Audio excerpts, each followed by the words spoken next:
En algunas de las ciudades más cosmopolitas del mundo, como Nueva York, Londres o Dubái, es completamente normal escuchar en un solo día una mezcla sorprendente de idiomas, voces que se entrelazan sin entenderse, sonidos familiares que de pronto se vuelven incomprensibles, fragmentos de palabras que parecen cercanos hasta que dejan de serlo.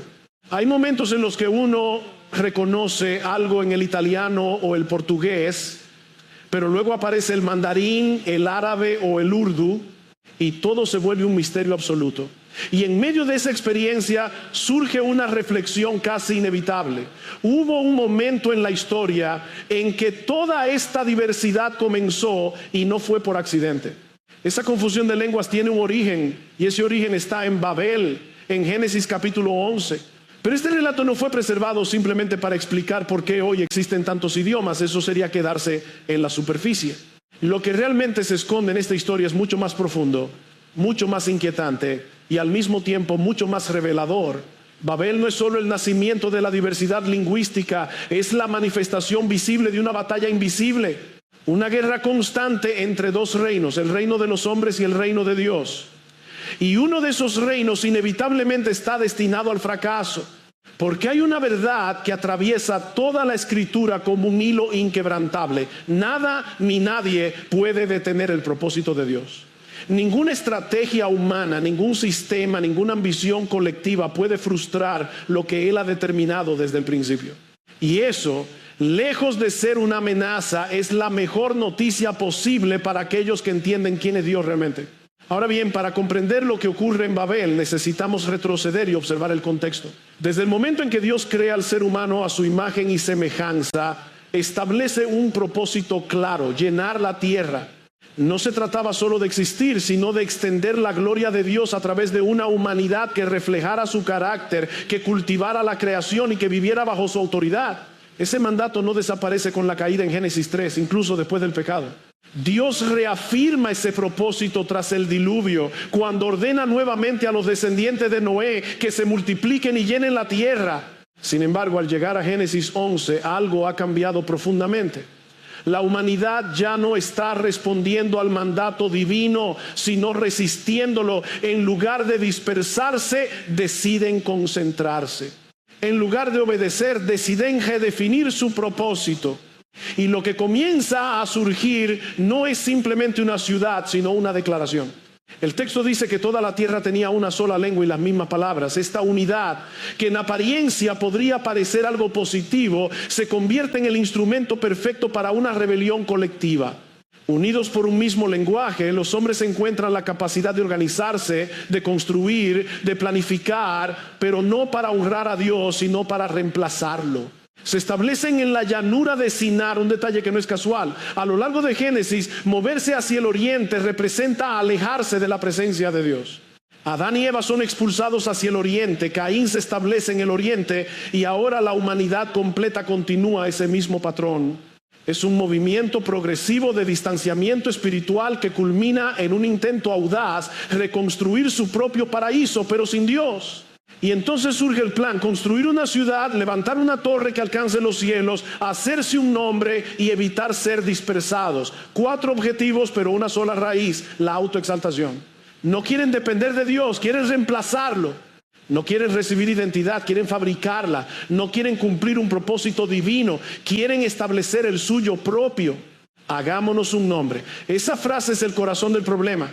Porque en la escritura nombrar implica autoridad. Dios nombra porque es soberano. El hombre recibe nombre porque es criatura. Pero aquí la humanidad intenta invertir ese orden. Se atribuye a sí misma el derecho de definirse, de establecer su valor, de construir su significado. Esto no es simplemente arquitectura, es teología en forma de ladrillos. Es el eco directo de la serpiente en el Edén: seréis como Dios. Babel es más que una torre, es un sistema de pensamiento, una cosmovisión, una declaración colectiva de independencia. Es la humanidad diciendo: no necesitamos a Dios para alcanzar el cielo. Es el intento de construir un reino alternativo, uno donde Dios no sea el centro. Pero aquí es donde la historia da un giro inesperado. Porque mientras los hombres creen estar levantándose, en realidad están revelando algo mucho más profundo: su incapacidad de comprender quién es Dios. Porque hay una realidad inmutable que atraviesa toda la escena, aunque ellos no la perciban. Solo hay un soberano en el universo, solo uno cuya voluntad siempre prevalece, solo uno cuyo reino no puede ser desafiado ni reemplazado. Y eso cambia completamente la perspectiva. Porque si el hombre está construyendo una torre para alcanzar el cielo, no es porque sea fuerte, sino porque no entiende lo lejos que está.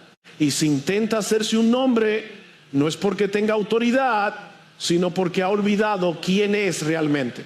Y es precisamente en ese punto cuando la humanidad parece más unida, más fuerte, más decidida, que se prepara el momento en que Dios interviene, no con ansiedad, no con urgencia, sino con una calma absoluta que revela quién tiene realmente el control. La reacción de Dios ante este proyecto humano no es de alarma ni de preocupación, como si el cielo hubiera sido tomado por sorpresa ante la audacia de los hombres. No hay prisa, no hay tensión, no hay sensación de amenaza. Lo que hay más bien es una respuesta que revela con una claridad casi desconcertante la distancia infinita entre la pretensión humana y la realidad divina. El texto dice que el Señor descendió para ver la ciudad y la torre que habían edificado los hijos de los hombres. Y en esa frase aparentemente simple se esconde una ironía poderosa, porque los hombres pensaban que estaban construyendo algo impresionante, algo digno de alcanzar los cielos, algo que marcaría su grandeza para siempre. Pero Dios desde su trono ni siquiera lo ve. Tiene que descender para observarlo, no porque Él necesite moverse, sino porque el lenguaje del texto está diseñado para hacernos entender algo. Lo que para el hombre es monumental, para Dios es insignificante. Lo que para ellos era una obra colosal, desde la perspectiva divina es apenas visible, casi ridículo.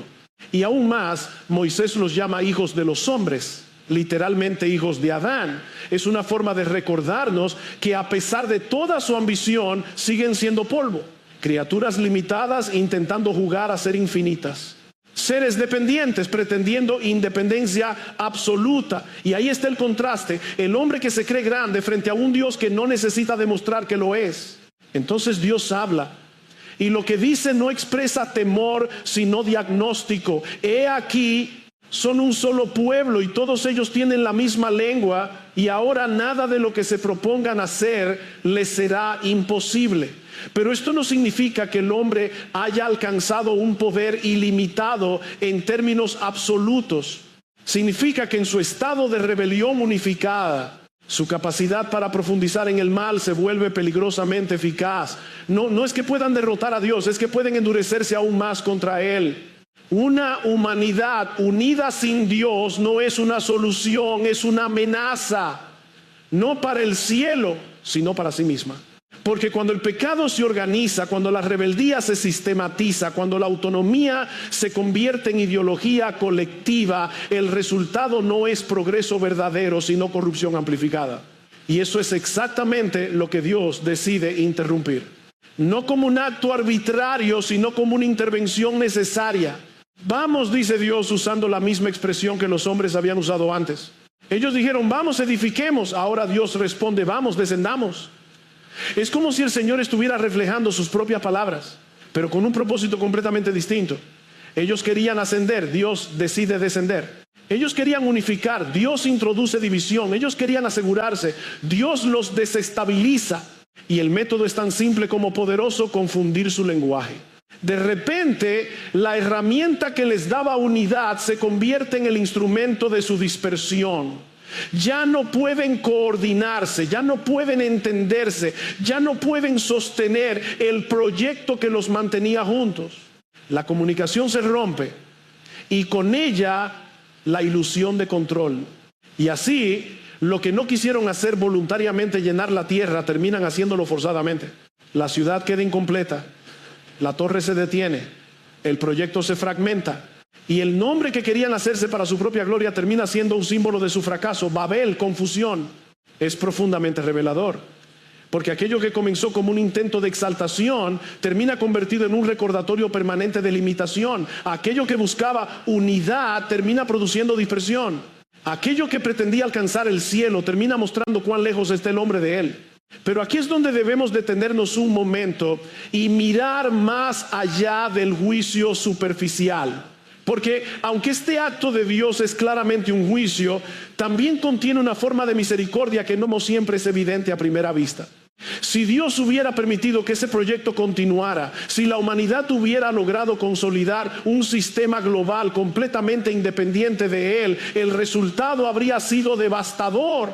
No habría espacio para redención, no habría apertura para la gracia, no habría grietas en ese sistema que permitieran la entrada de la luz. Al confundirlos, Dios no solo detiene su rebelión, limita su capacidad de autodestrucción total. La dispersión en este sentido no es solo castigo, es protección. Porque Dios no ha abandonado su propósito original.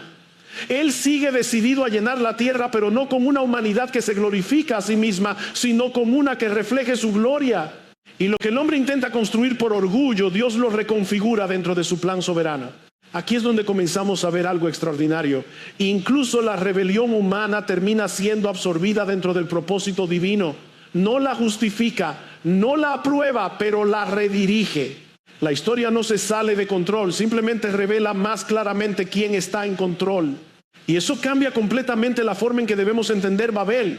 No es solo una advertencia contra el orgullo humano, es una demostración del gobierno absoluto de Dios sobre la historia. Es la prueba de que incluso cuando el hombre intenta establecer su propio reino, ese intento no puede escapar del marco del reino de Dios. Porque al final no hay dos historias paralelas.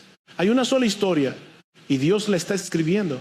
Y es precisamente en este punto donde la historia de Babel deja de ser simplemente un relato antiguo y comienza a revelar una verdad que atraviesa toda la escritura. Dios no solo interviene para frenar la rebelión humana, sino que al mismo tiempo está preparando algo infinitamente mayor. Porque mientras los hombres intentaban construirse un nombre por sí mismos, Dios ya estaba diseñando el camino para darle un nombre verdadero a la humanidad. Pero no a través del esfuerzo humano, sino a través de su gracia. Inmediatamente después de Babel, sin transición aparente, el relato bíblico nos lleva al llamado de Abraham en Génesis capítulo 12. Y esto no es casualidad, es intencional, es estratégico. Es como si Dios estuviera respondiendo directamente al fracaso de Babel con una iniciativa completamente distinta. Los hombres dijeron, hagámonos un nombre. Y Dios responde, yo haré grande tu nombre. Ellos intentaron alcanzar el cielo. Dios decide descender y llamar a un hombre. Ellos buscaron seguridad en la concentración. Dios inicia su plan a través de la dispersión y la promesa. Aquí está el contraste radical. Babel representa el esfuerzo humano por subir. Abraham representa la gracia divina que desciende. Dios llama a Abraham a salir de su tierra, de su seguridad, de su contexto conocido y le promete tres cosas fundamentales: una tierra, una descendencia y un nombre. Pero lo más impactante no es solo la promesa en sí, sino el propósito que la sostiene. En ti serán benditas todas las familias de la tierra. Es decir, Dios no abandona a las naciones que surgieron de Babel, las incluye en su plan de redención. Lo que la humanidad fracturó por orgullo, Dios comienza a restaurarlo por gracia. Y esto nos lleva a entender algo esencial. La historia de Babel no es el final de la unidad humana, es el comienzo de una unidad mucho más profunda, pero bajo términos completamente distintos. No una unidad basada en la autosuficiencia, sino en la dependencia de Dios. No una unidad construida alrededor de una torre, sino alrededor de una promesa. Durante siglos, esta promesa avanza de manera silenciosa, casi invisible, atravesando generaciones, pasando por momentos de oscuridad, de duda, de fracaso humano, pero nunca se detiene. Porque cuando Dios inicia algo, no lo abandona a mitad de camino. Su fidelidad no depende de la constancia del hombre, sino de su propia naturaleza. Y entonces, en el momento señalado, ocurre algo que redefine completamente la historia. Pentecostés. En Hechos capítulo 2 vemos una escena que, si la observamos con atención, es el reverso exacto de Babel. Allí donde antes hubo confusión, ahora hay comprensión. Donde antes hubo división, ahora hay unidad. Donde antes el lenguaje separaba, ahora el lenguaje conecta. El Espíritu Santo desciende sobre los discípulos y comienzan a hablar en diferentes lenguas. Pero no se trata simplemente de un fenómeno extraordinario, es un acto profundamente simbólico. Porque personas de distintas naciones, con distintos idiomas, escuchan el mismo mensaje cada uno en su propia lengua. Y lo que escuchan no es un proyecto humano, no es una torre, no es una ambición colectiva. Lo que escuchan son las maravillas de Dios. Esto es crucial. En Babel, el hombre hablaba para exaltarse a sí mismo. En Pentecostés, el hombre habla para exaltar a Dios. En Babel, la unidad servía al orgullo. En Pentecostés, la diversidad sirve a la gloria divina. No es que Dios elimine las diferencias, las redime. No borra los idiomas, los utiliza. No destruye la diversidad, la integra en un propósito mayor. Pentecostés no es simplemente un milagro lingüístico.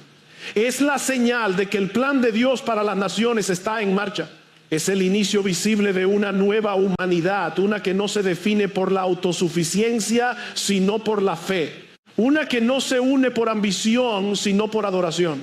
Y aquí es donde todo comienza a conectarse de manera impresionante. La dispersión de Babel, que parecía un juicio definitivo, se convierte en el escenario perfecto para la expansión del Evangelio. Porque ahora hay pueblos, lenguas, culturas, y el mensaje de Cristo comienza a alcanzarlos a todos. Lo que parecía fragmentación se convierte en misión. Lo que parecía ruptura se convierte en alcance global. Porque Dios nunca perdió el control de la historia, nunca. Desde Babel hasta Pentecostés y desde Pentecostés hasta hoy hay una línea continua que apunta a un mismo destino. La reunión de un pueblo que proviene de todas las naciones, pero que comparte una misma fe, un mismo Señor y una misma esperanza. Y esa historia aún no ha terminado.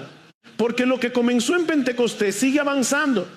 No con ruido político, no con estructuras humanas imponentes, no con torres visibles, sino con algo mucho más poderoso: la proclamación del Evangelio.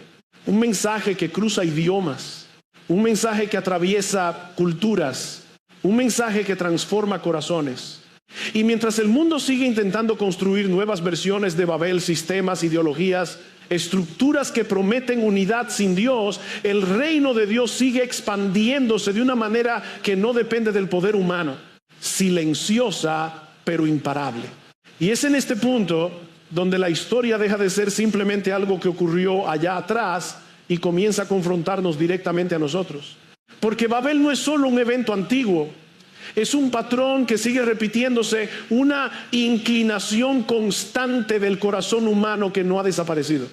La misma lógica que impulsó a aquellos hombres a construir una torre sigue operando hoy, aunque con formas más sofisticadas, más aceptables, incluso más admiradas.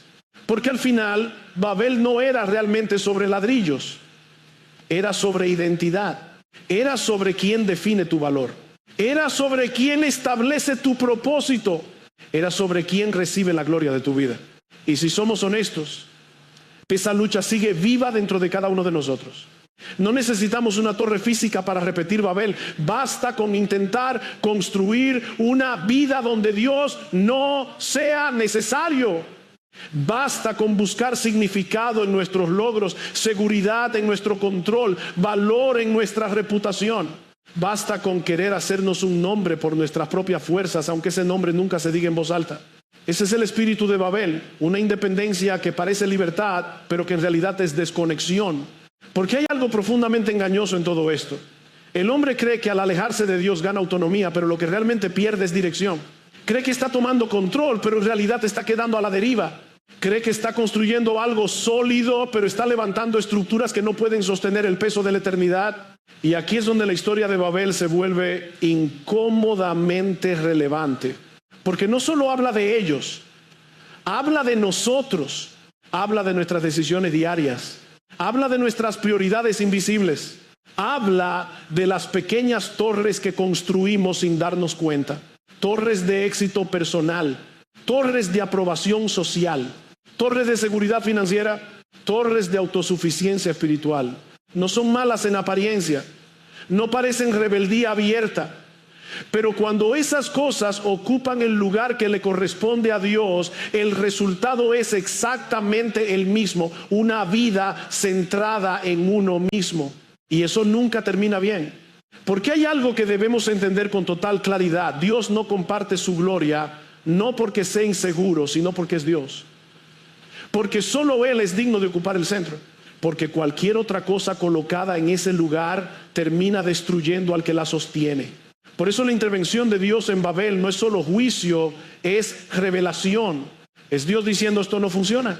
Es Dios mostrando este camino no lleva a vida. Es Dios interrumpiendo antes de que el desastre sea irreversible. Y aunque esa interrupción puede parecer dura, en realidad es una forma de gracia. Porque muchas veces lo que interpretamos como obstáculo es en realidad protección. Las puertas que no se abren, los planes que no funcionan, las estructuras que se derrumban, no siempre son pérdidas. A veces son la manera en que Dios evita que construyamos una Babel personal que termine alejándonos aún más de Él. Y esto cambia completamente la perspectiva de nuestra vida. Porque entonces dejamos de ver a Dios como alguien que limita y comenzamos a verlo como alguien que guía. Dejamos de verlo como un obstáculo y empezamos a reconocerlo como la única dirección segura. Pero hay algo aún más profundo. Porque si Babel revela la tendencia del corazón humano a exaltarse, el Evangelio revela la respuesta de Dios a esa tendencia. Y esa respuesta no fue enviar una torre más grande, fue enviar a Cristo. Porque mientras el hombre intentaba subir al cielo, Dios decidió descender a la tierra, no con poder visible, no con estructuras imponentes, sino en humildad. No para conquistar desde arriba, sino para redimir desde abajo. Jesús no vino a ayudarnos a construir nuestra torre, vino a derribarla. Vino a confrontar nuestra autosuficiencia, vino a exponer nuestra ilusión de control. Vino a ofrecernos algo que nunca podríamos construir por nosotros mismos, reconciliación con Dios. Y esto redefine todo, porque ya no se trata de lo que tú puedes lograr, sino de lo que Él ya hizo. Ya no se trata de construir un nombre, sino de recibir uno. Ya no se trata de subir, sino de rendirse. Y eso es exactamente lo opuesto a Babel. Porque en Babel el hombre dice yo puedo. En el Evangelio el hombre reconoce yo necesito, y ese cambio lo transforma todo. Porque solo cuando dejamos de intentar ser nuestro propio fundamento, estamos en posición de recibir el verdadero. Y solo cuando dejamos de construir para nuestra gloria, comenzamos a vivir para la de Dios. Y aquí es donde la verdad se vuelve inevitablemente personal, porque ya no estamos hablando solo de una historia antigua, ni siquiera de un principio teológico abstracto, sino de algo que toca directamente la condición real del corazón humano. Porque si Babel representa el intento del hombre de afirmarse a sí mismo sin Dios, entonces cada vez que tú y yo insistimos en vivir bajo nuestros propios términos, estamos en esencia reconstruyendo esa misma torre. No con ladrillos visibles, pero sí con decisiones. No con asfalto, pero sí con prioridades. No con una ciudad, pero sí con una vida organizada alrededor de nosotros mismos. Y lo más peligroso de todo esto es que muchas veces no se siente como rebeldía. Se siente como progreso. Se siente como crecimiento. Se siente como tomar responsabilidad de la propia vida. Pero en el fondo, si Dios no está en el centro, sigue siendo lo mismo. Autonomía disfrazada de madurez. Porque el problema nunca fue la capacidad de construir. El problema fue el propósito detrás de lo que se construye. Puedes tener éxito y estar completamente fuera de la voluntad de Dios. Puedes avanzar y estar alejándote. Puedes lograr cosas impresionantes y aún así estar edificando algo que no tiene valor eterno. Y eso es lo que hace que Babel sea tan inquietante. No fue un fracaso evidente desde el inicio. Era un proyecto organizado, inteligente, colaborativo. Tenía visión, tenía estructura, tenía unidad. Todo lo que hoy admiraríamos. Excepto una cosa, Dios no estaba en el centro. Y eso lo cambia todo. Porque cuando Dios no es el fundamento, no importa cuán alto llegue la estructura, su destino ya está definido. Puede tardar, puede parecer sólido, puede incluso impresionar a otros, pero no permanece. Y aquí es donde necesitamos detenernos y hacernos una pregunta incómoda pero necesaria. ¿Qué estoy construyendo realmente? No lo que parece por fuera, no lo que otros ven, No lo que puedes explicar con palabras correctas, sino lo que realmente está en el centro. Porque puedes hablar de Dios y aún así vivir para ti mismo. Puedes estar dentro de un contexto religioso y seguir siendo el arquitecto de tu propia torre. Puedes hacer cosas correctas, pero con una motivación completamente desviada. Y eso es lo que hace que este tema sea tan serio. Porque Dios no solo ve lo que haces, ve por qué lo haces. Ve si lo que estás construyendo nace de la fe o del orgullo. Ve si estás obedeciendo o simplemente ajustando tu vida para sentirte en control. Y en algún punto, si no hay rendición real, Dios interviene. No siempre de forma dramática, no siempre de forma visible, pero interviene. Y cuando lo hace, muchas veces se siente como pérdida, como confusión, como ruptura de planes, como si las cosas dejaran de tener sentido, como si de repente ya no pudieras coordinar tu vida como antes.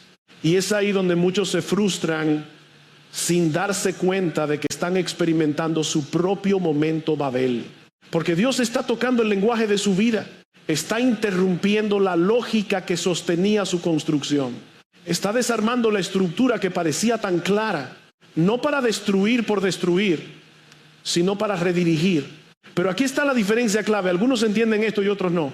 Algunos, cuando Dios interrumpe, se endurecen más, intentan reconstruir, insisten, se aferran, buscan nuevas formas de levantar lo mismo. Pero otros se detienen y en ese detenerse comienzan a entender que tal vez el problema no era la falta de capacidad, sino la dirección. Que tal vez no necesitaban más esfuerzo, sino más rendición. Que tal vez no necesitaban subir más alto, sino bajar. Porque el camino hacia Dios nunca ha sido hacia arriba, siempre ha sido hacia abajo. Hacia la humildad, hacia el reconocimiento, hacia la dependencia. Y eso es exactamente lo que el orgullo de Babel no podía aceptar. Pero es lo único que abre la puerta a la vida verdadera. Porque al final hay solo dos formas de vivir. O construyes para hacerte un nombre, o vives para honrar el nombre que está sobre todo nombre. Y no puedes hacer ambas cosas al mismo tiempo. Y es justamente aquí donde toda la tensión de la historia encuentra su resolución. Porque la pregunta que queda en el aire después de Babel no es solo qué hizo el hombre, sino qué hará Dios con un mundo que insiste en vivir sin él.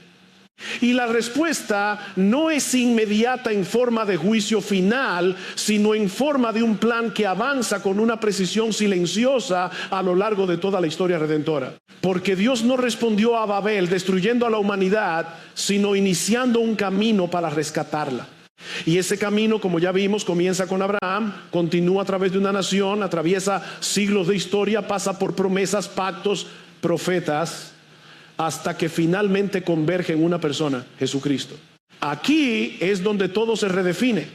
Porque si Babel fue el intento del hombre de subir al cielo por sus propios medios, Cristo es Dios descendiendo desde el cielo para alcanzar al hombre que nunca podría llegar por sí mismo. Y ese contraste no es accidental, es central. Mientras Babel está marcado por el orgullo colectivo, Cristo está marcado por la humildad absoluta. Mientras en Babel el hombre busca exaltarse, en Cristo Dios se humilla. Y esa humillación no fue simbólica, fue real. Se hizo hombre, entró en nuestra condición, vivió bajo nuestras limitaciones y finalmente murió la muerte que nosotros merecíamos. Esto cambia completamente la lógica de la salvación, porque ya no se trata de construir algo que llegue hasta Dios, sino de recibir lo que Dios ha hecho para llegar hasta nosotros. Y aquí es donde muchos tropiezan, porque el orgullo de Babel sigue vivo en el corazón humano, y ese orgullo quiere aportar, quiere merecer, quiere participar en su propia salvación, quiere añadir algo aunque sea pequeño, pero el Evangelio no deja espacio para eso. El Evangelio confronta directamente esa mentalidad y declara que no hay torre suficientemente alta, no hay esfuerzo suficientemente grande, no hay sistema suficientemente sofisticado que pueda reconciliar al hombre con Dios. Solo Cristo. Y eso requiere algo que Babel nunca estuvo dispuesto a dar: rendición. Rendirse no como derrota, sino como reconocimiento. Reconocer que no puedes salvarte a ti mismo. Reconocer que no eres el centro. Reconocer que tu vida no encuentra sentido en lo que construyes, sino en aquel que te creó. Y cuando eso ocurre, algo radical cambia, porque el enfoque deja de ser interno y se vuelve externo. Ya no estás intentando construir tu propio reino, sino participando en el reino de Dios. Ya no estás buscando tu propio nombre, sino viviendo bajo el nombre de Cristo. Ya no estás tratando de alcanzar el cielo, sino caminando con aquel que descendió del cielo. Y eso inevitablemente produce movimiento, porque el evangelio nunca fue diseñado para quedarse estático. Así como en Babel el hombre quiso concentrarse, el plan de Dios siempre ha sido expandirse. Desde el principio el mandato fue llenar la tierra. Y ese mandato no desaparece en el Nuevo Testamento, se transforma en misión. Ir y hacer discípulos a todas las naciones. Eso es profundamente significativo, porque implica que la diversidad que surgió en Babel no es un obstáculo para Dios, sino el escenario perfecto para su gloria. Lenguas diferentes, culturas distintas, contextos diversos, todo eso no limita el evangelio, lo amplifica, porque el mensaje no cambia, pero atraviesa todo. Y aquí es donde entendemos algo clave. Tú no fuiste salvado solo para ti, fuiste alcanzado para que otros sean alcanzados. Fuiste iluminado para que otros vean. Fuiste transformado para que participes en esa transformación global que Dios está llevando a cabo. Y esto no es opcional para el creyente. No todos irán a otro país. No todos cruzarán culturas. Pero todos están llamados a vivir con una conciencia misionera. Porque si realmente has visto la gloria de Cristo, no puedes permanecer indiferente. No puedes quedarte construyendo tu pequeña torre personal mientras el reino de Dios sigue avanzando. Y aquí es donde muchos creyentes se quedan estancados. No porque no crean, sino porque siguen centrados en sí mismos. Siguen midiendo su vida en términos de comodidad, de estabilidad, de control. Siguen evaluando decisiones en función de lo que les conviene, no de lo que glorifica a Dios. Y sin darse cuenta, comienzan a vivir una versión religiosa de Babel. Pero el evangelio rompe eso. Te saca del centro, te redirige, te envía. Porque el reino de Dios no se construye hacia arriba, se extiende hacia afuera. Y lo hace a través de personas comunes, con limitaciones reales, pero con un mensaje que no depende de ellas. Ese es el poder del evangelio. No está en quien lo predica, está en aquel de quien se predica. Y por eso, aunque el mundo siga levantando sus propias torres, aunque parezca que sistemas enteros se oponen a Dios, aunque la cultura avance en dirección contraria, nada de eso detiene el plan divino. Porque Dios no está reaccionando a la historia, Dios está dirigiéndola. Y tú, si estás en Cristo, no eres un espectador de ese plan, eres parte de Él. Y si todo esto es cierto, y lo es, entonces la pregunta final no es simplemente qué ocurrió en Babel, ni siquiera qué hizo Dios después, sino en qué historia estás viviendo tú ahora mismo. Porque al final solo hay dos narrativas posibles: o estás participando en la construcción de algo que termina en confusión, o estás siendo parte de un reino que nunca será sacudido. No hay un punto neutral. No existe un espacio donde uno pueda simplemente observar sin involucrarse.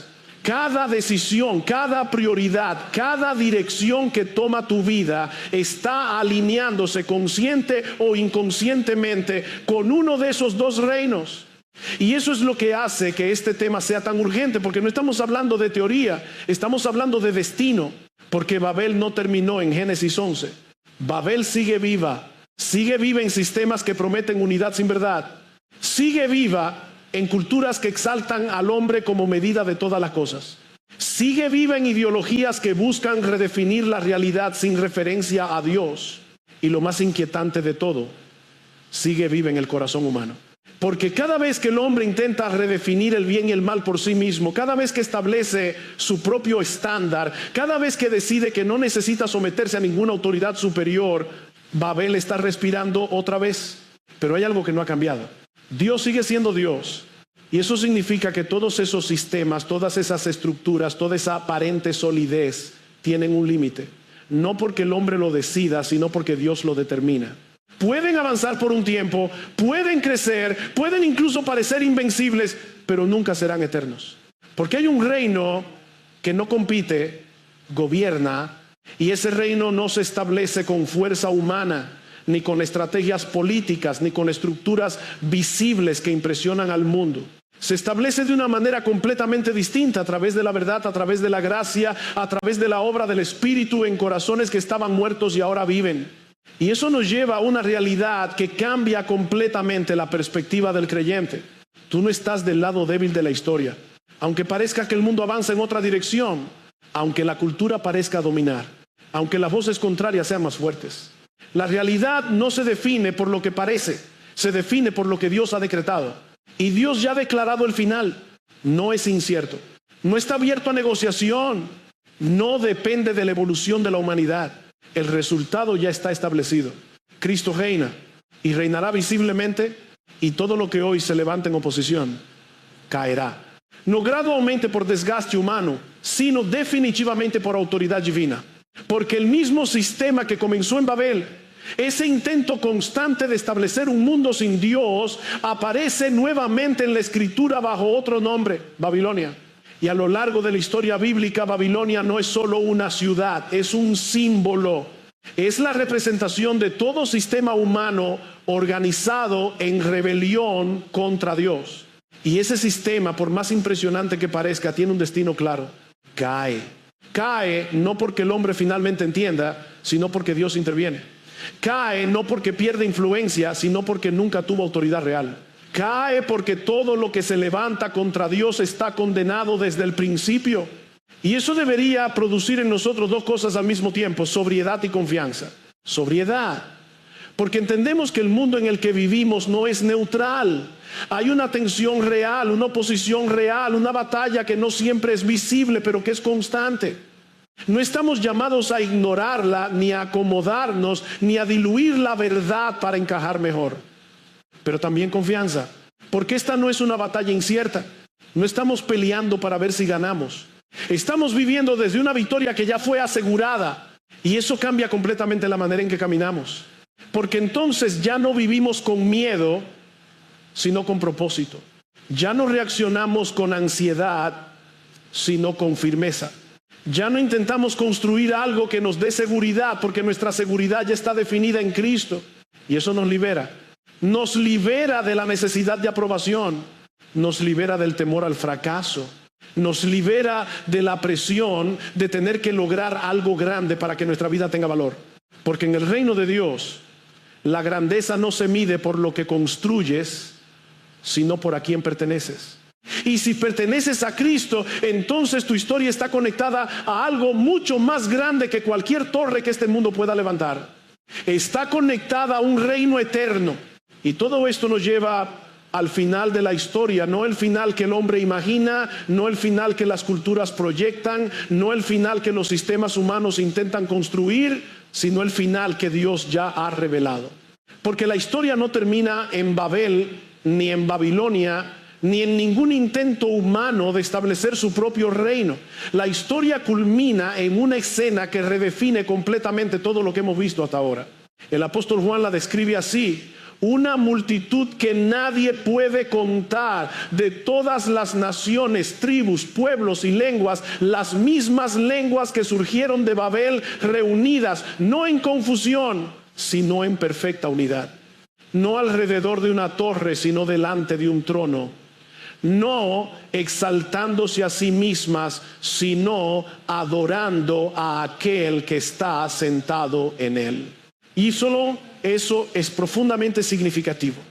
Porque lo que el hombre intentó falsificar en Babel, Dios lo cumple perfectamente al final. Unidad, pero no basada en orgullo, sino en redención. Diversidad, pero no en conflicto, sino en armonía. Un solo pueblo, pero no centrado en el hombre, sino en Dios. Y todos, absolutamente todos, proclaman una misma verdad: la salvación pertenece a nuestro Dios y al Cordero. Ese Cordero que el mundo rechazó, ese Cordero que murió en debilidad, ese Cordero que parecía derrotado en una cruz, es ahora el centro de toda la gloria. Y en ese momento todo queda claro. Cada intento humano de construir su propio nombre se desvanece. Cada sistema que se levantó en contra de Dios pierde todo su peso. Cada torre, cada imperio, cada estructura que parecía firme desaparece frente a la realidad del reino eterno. Porque solo hay un nombre que permanece, el nombre de Jesús. Y entonces ocurre algo que responde directamente a Babel. Toda lengua, cada idioma, cada dialecto, cada forma de expresión que alguna vez fue señal de división, ahora se une en una misma confesión. Jesucristo es Señor. Lo que antes separaba, ahora glorifica. Lo que antes confundía, ahora declara verdad. Y en ese instante, la historia alcanza su punto más alto. No porque el hombre haya logrado algo extraordinario, sino porque Dios llevó a cumplimiento todo lo que prometió desde el principio. Y aquí está la parte más asombrosa de todo esto. Tú estás invitado a ser parte de esa escena, no como espectador, no como alguien lejano, sino como alguien redimido, incluido, transformado. Pero esa participación no comienza en el futuro, comienza ahora, porque la pregunta no es solo dónde terminará la historia, sino dónde estás tú dentro de ella en este momento. ¿Sigues construyendo tu propia torre? ¿Sigues intentando definir tu valor por lo que haces, por lo que logras, por lo que otros ven? ¿Sigues viviendo como si todo dependiera de ti? ¿O ya entendiste que la única vida que permanece es la que se rinde? Porque al final todo se reduce a esto. O vives para hacerte un nombre y desapareces con él. O vives para el nombre de Cristo y participas de su eternidad. No hay tercera opción. Y por eso el llamado no es complicado, pero sí es profundo. Ríndete. No como alguien que pierde, sino como alguien que finalmente ve la verdad. Ríndete no porque no tengas valor, sino porque has entendido dónde está el verdadero valor. Ríndete no para dejar de vivir, sino para comenzar a vivir correctamente. Porque Cristo no vino a mejorar tu torre, vino a darte un reino. Un reino que no se construye con esfuerzo humano. Un reino que no depende de sistemas. Un reino que no puede ser sacudido. Un reino eterno. Y si estás en él, entonces no importa cuán fuerte parezca Babel hoy, no importa cuán ruidoso sea el mundo, no importa cuán confusa parezca la historia, tú ya sabes cómo termina. Cristo vence, Cristo reina y su reino permanece para siempre.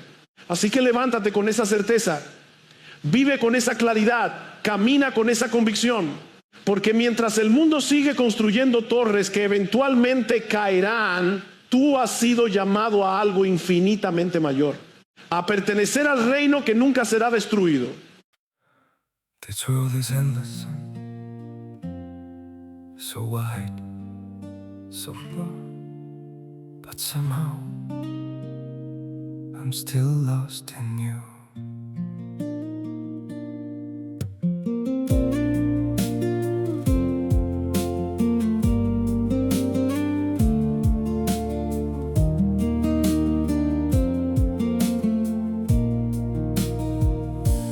Streets are full of moving shadows, countless places I could go. Cities shining, people passing, yet I still feel so alone. Every road keeps leading nowhere, every sky feels cold and blue. In this world so vast and open, I'm still lost in missing you.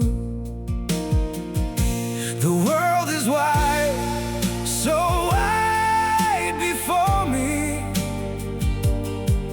but I keep losing my way. Somewhere in the endless distance, your memory makes me stay.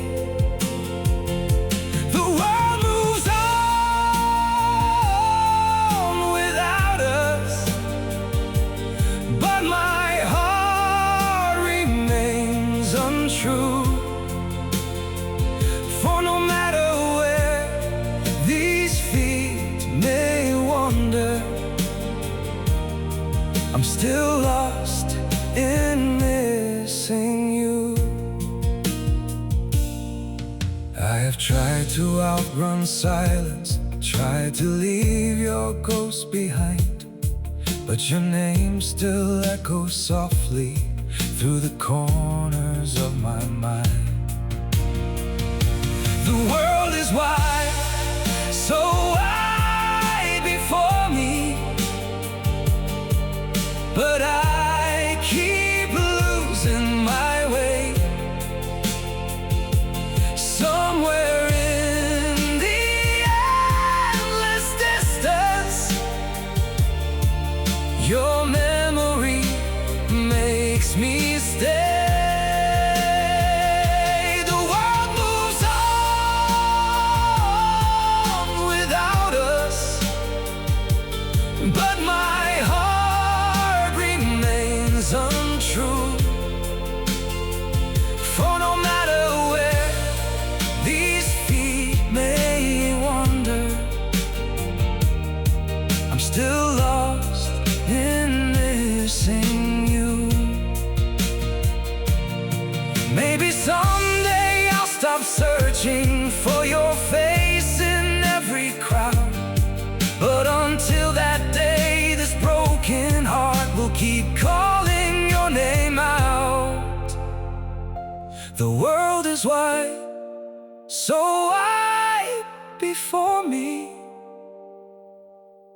but I keep losing my way. Somewhere in the endless distance,